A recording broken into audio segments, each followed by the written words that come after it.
So you're hitting the gym, you're eating clean, and like everyone says, more protein means more gains, right?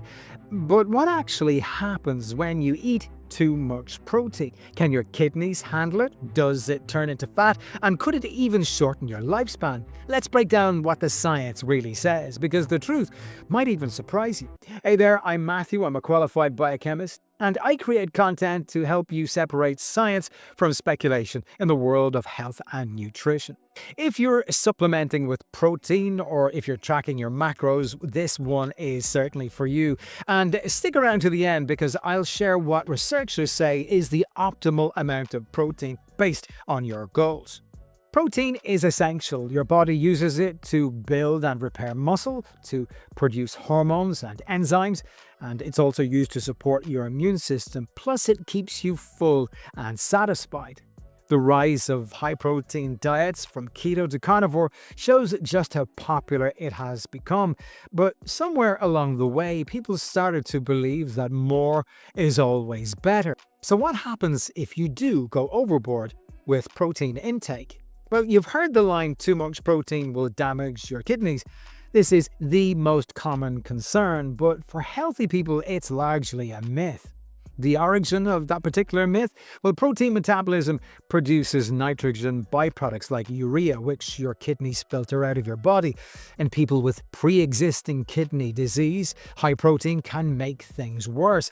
But in healthy individuals, well, a review in the journal Nutrition and Metabolism back in 2016 concluded that high-protein diets do not impair kidney function in healthy adults. So, unless you have compromised kidneys, there's no strong evidence at all that protein damages your kidneys. But there's more to the story. What about those who say excess protein turns to fat? Well, here's the truth.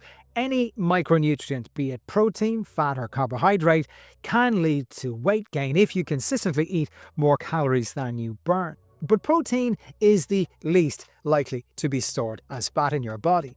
Why? Well, because protein has a high thermic effect. Your body uses more energy, around 20 to 30% of the calories, just to digest and metabolize the protein. In other words, 100 calories of protein only gives you about 70 to 80 usable calories. That said, if you're pounding protein shakes on top of your meals, well, you might be in a caloric surplus without even realizing it. So the question is, if you do consume too much protein, what exactly can go wrong?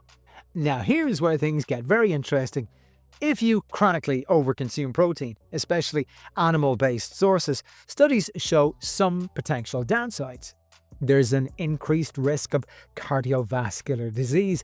High red meat intake, especially processed meat, is linked to increased heart disease risk. So choose leaner proteins and diversify your protein sources. Calcium loss and bone strain. Older studies suggested excess protein intake might increase calcium excretion, but more recent research shows mixed results on this front. Very high protein and low fiber diets can reduce beneficial gut bacteria and increase inflammatory compounds. The solution? Will pair proteins with plants. Reduced lifespan. A large study in cell metabolism back in 2014 found that people aged between 50 and 65 who ate high amounts of animal protein had a 75% higher risk of early death and were 4 times more likely to die of cancer. Now, here's the twist though. For people over 65, higher protein intake was protective.